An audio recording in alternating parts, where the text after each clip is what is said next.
Hello everyone, ICT virtual classes में मैं योगेश आपका स्वागत है। आप जानते हैं टॉपिक पढ़ रहे हैं इलेक्ट्रोस्टैटिक वैद्युत स्थैतिकी, और वैद्युत स्थैतिकी में हम बात कर रहे थे कल फ्लक्स। हमने जाना था कि फ्लक्स क्या होता है। तो हमने देखा इलेक्ट्रिक फ्लक्स जो होता है वो हो जाता है हमारे पास E ए कॉस थीटा के समान। थीटा जहां पर एंगल होता है, angle between electric field and area vector, है ना। यहाँ पर जो क्या बोलते हैं, जो थीटा है वह ई वेक्टर और ए वेक्टर के बीच का कोण है। ठीक है, ये बात ध्यान रखिए। चलिए तो बात करते हैं आज आगे गॉस थ्योरम की। क्या कहा था गॉस जी ने? गॉस लॉ, गॉस थ्योरम हम इसको कह सकते हैं।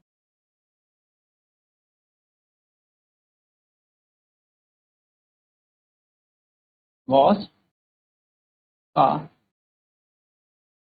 फर्म। देखिए जो गॉस थे इन्होंने क्या कहा था, इन्होंने गॉस थ्योरम दी थी किसी क्लोज्ड सरफेस के लिए। मतलब एक गॉसियन सरफेस इन्होंने माना, आप स्पेयर ले लीजिए, आप कुछ भी कंसीडर कर लीजिए। इस क्लोज सरफेस के लिए इन्होंने क्या किया, कंसीडर किया। माना यहाँ पर कोई चार्ज रखा है हमने सेंटर में प्लस, ठीक है। तो इस सरफेस से आने वाला फ्लक्स कितना होगा उन्होंने इसके बारे में बताया था। तो गॉस थ्योरम क्या कहते हैं, गॉस लॉ कहते हैं कि the flux coming out from a closed surface is equal to 1 upon epsilon not times the total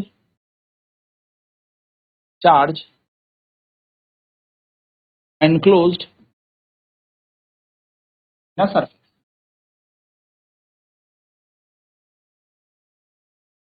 क्या कहते हैं, इसी बंद सतह में के बंद सतह में कुल वैद्युत फ्लक्स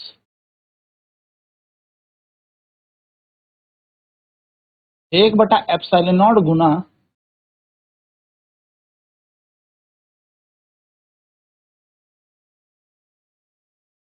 होता है सतह के सतह में रखे कुल आवेश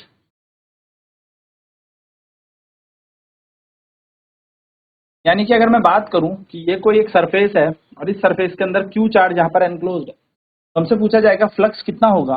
तो यहाँ से जो फ्लक्स आएगा वो हो जाएगा 1 upon epsilon not times of total charge, यानी कि जितना चार्ज, जितना आवेश इस सतह के अंदर रखा हुआ है उसके। यानी कि अगर हम यहाँ पर फ्लक्स निकालेंगे तो इट विल बी क्यू, क्योंकि यहाँ पर टोटल चार्ज कितना है, Q, Q upon epsilon naught. तो ये हमारा क्या है, टोटल फ्लक्स है, और यही हमारा गॉस थ्योरम भी है। गॉस पर मैं हम इसी को कहेंगे।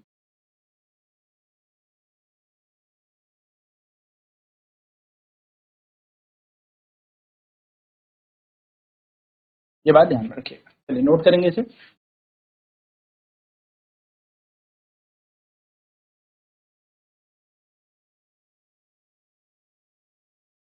चलिए इसका प्रूफ करेंगे। प्रूफ, तो प्रूफ को करने से पहले थोड़ा सा एक छोटी सी चीज लिखेंगे हम। सॉलिड एंगल क्या हो, ठोस कोण।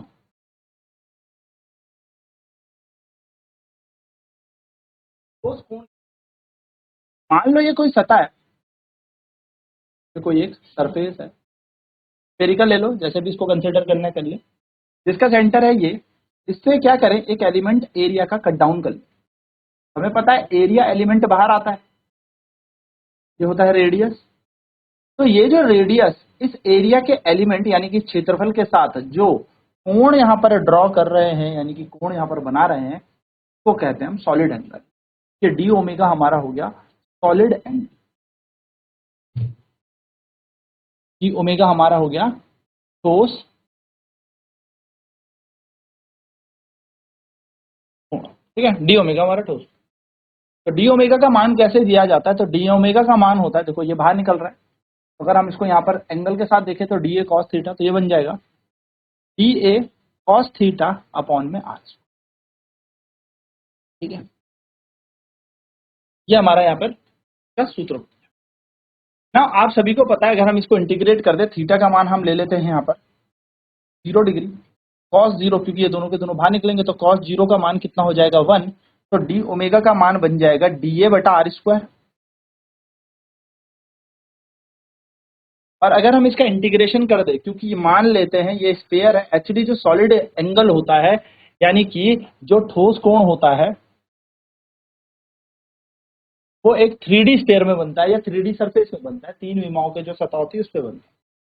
तो अगर हम इसका इंटीग्रेशन कर दें डी ओमेगा का, integration d upon r square, यहाँ पर ओमेगा का बन जाएगा ओमेगा, और ये बन जाएगा ए अपॉन आर का। ये क्या है, area of sphere, area of sphere यानी कि गोले का या गोले का क्षेत्रफल। तो गोले का क्षेत्रफल क्या बन जाएगा, 4 पाई आर स्क्वायर हमारे पास होता है, नीचे बैठा है आर स्क्वायर, इस आर स्क्वायर से आर स्क्वायर कट गया, तो ओमेगा का मान आ जाएगा 4 पाई। हमारे पास ये दो समीकरण आपको याद रखने, ये और एक ये, नोट करेंगे इसे।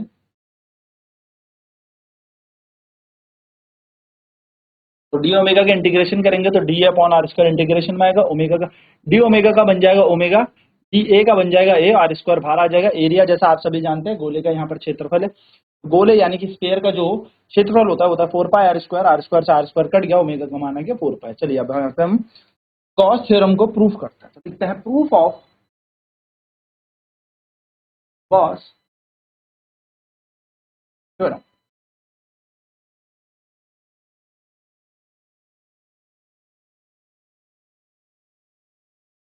ठीक है, गॉस लॉ को आप सिद्ध कर, मान लेते हैं गॉसियन सरफेस स्फेरिकल सरफेस है, इसमें हमने यहाँ पर एक चार्ज क्यू को रखा है, सॉलिड एंगल डी ओमेगा है, एरिया यहाँ पर डी ए बाहर की तरफ लग रहा है, जैसे कि हम जानते हैं एरिया वेक्टर हमेशा बाहर की तरफ एक्ट करता है,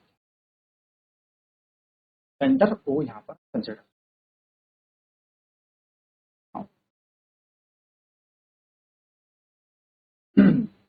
बात करते हैं फ्लक्स की। अगर हम यहाँ से डेफिनेशन देखें, according to definition of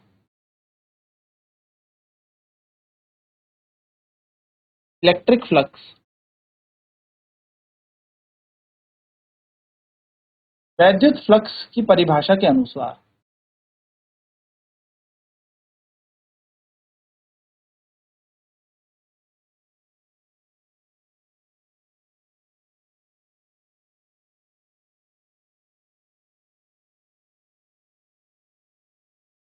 flux बराबर होगा फाई ई बराबर ई डी ए, यही हमने पढ़ा था, E dot D A, dot हटता है तो क्या आ जाता है, कॉस थीटा आ जाता है।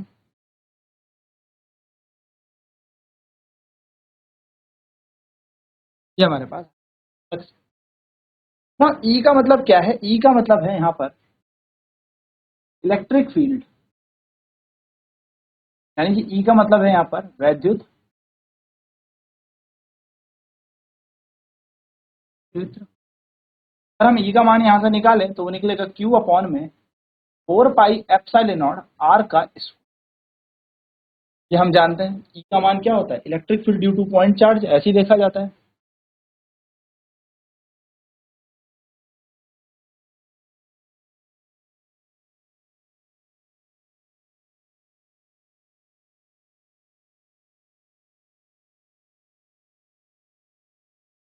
बिंदु आवेश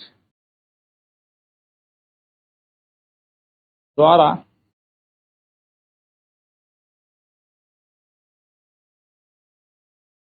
वैद्युत क्षेत्र, इसको उठा के हम इस समीकरण में लगा, तो हम क्या करेंगे, put in the equation of phi, put equation 1 in equation of flux, flux बराबर आ जाएगा इंटीग्रेशन ई, यानी कि ई का मान है क्यू अपॉन में 4 पाई एप्सिलॉन नॉट आर का स्क्वायर डी ए कॉस थीटा। इंटीग्रेशन कहता है कांस्टेंट टर्म्स को बाहर ले लें, तो हमने क्यू ऑन 4 पाई को बाहर ले लिया, एप्सिलॉन नॉट को बाहर ले लिया, यहाँ इंटीग्रेशन में बचेगा हमारे पास D A cos theta whole divided by R का स्क्वायर। हमने क्यू बाहर ले लिया, 4 पाई एप्सिलॉन नॉट बाहर ले लिया, ये कॉस थीटा और ये r square as it is हमने छोड़ दिया। ये क्यों छोड़ा सर, आर स्क्वायर बाहर क्यों नहीं लिया? इसका रीजन ये है कि डी ए cos theta upon r square का मान हमने यहाँ पर देखा था सॉलिड एंगल में, तो मैंने आपको कहा था कि ये समीकरण आपको याद रखना है। इस डी ए cos theta upon r square d omega के समान होता है, तो डी ए cos theta upon r square d omega के समान है, यानी कि सॉलिड एंगल ठोस कोण के समान है। तो हम यहाँ पे कह सकते हैं सिंस डी ए कॉस थीटा अपॉन आर, तो हम यहाँ पे कह सकते हैं phi E equals to q upon 4 pi epsilon not integration, हमने क्या कर दिया, डी ए cos theta upon r square, phi E बराबर क्यू अपॉन में 4 pi epsilon not and d omega का इंटीग्रेशन क्या हो जाएगा, ओमेगा। अब हमें एक चीज और पता है कि ओमेगा जो होता है वो तो 4 पाई के बराबर होता है, ये भी हमने देखा था, तो फाई ई बराबर ऐसे ही Q upon 4 pi epsilon naught, ऐसे ही ओमेगा की जगह आ जाएगा 4 पाई, तो पाई से पाई कैंसिल, 4 से 4 कैंसिल, फाई ई का मान आ जाएगा क्यू अपॉन एप्सिलॉन नॉट, ये हमारा बन जाएगा Gauss theorem. Hence this is Gauss law. यही गॉस का प्रमेय है, यही तो गॉस का प्रमेय।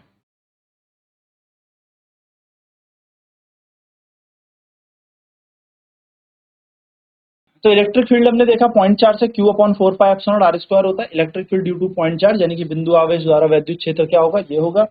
इसको उठा के हमने कहाँ लगा दिया, ई के मान की जगह लगा दिया, यानी कि हमने यहाँ पे फ्लक्स की जगह लगा दिया, जगह हम लगाएंगे q upon 4 pi epsilon not are का स्क्वायर। जैसे ही फ्लक्स पे लगाया तो फर्स्ट इक्वेशन पे रखा, तो फ्लक्स का मान आ जाएगा Q upon 4 pi epsilon not are का square.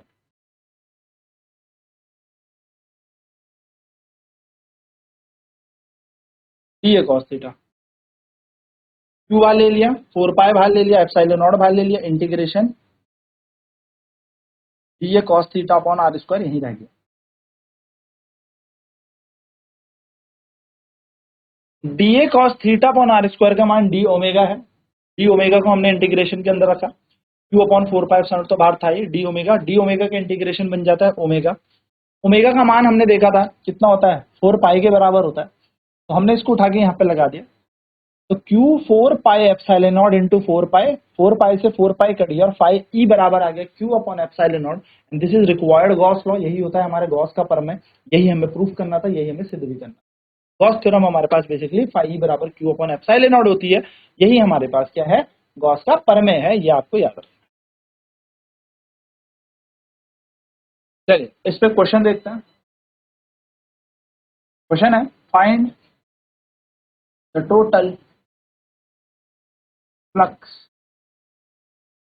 Coming out from the surface, सतह द्वारा कुल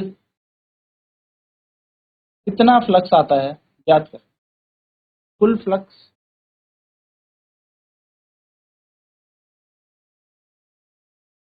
याद करें, मान लीजिए ये एक सरफेस हमें दे दिया और यहाँ हमें दे दिया Q Q Q Q Q आवेश, बोला इसका फ्लक्स टोटल बताओ, तो इसका फ्लक्स आएगा टोटल चार्ज। टोटल चार्ज कितना है हम सबको ऐड कर देंगे, हमने एडिटिव प्रॉपर्टी चार्ज की पढ़ी थी कि आवेश को हम डायरेक्ट जोड़ सकते हैं, तो Q plus two Q plus Q और whole divided by epsilon naught, तो ये बन जाएगा 2 2 4 और 4 Q upon epsilon not. So this is the required flux, यानी कि फ्लक्स हमारा बन जाएगा 4Q अपॉन एप्सिलॉन।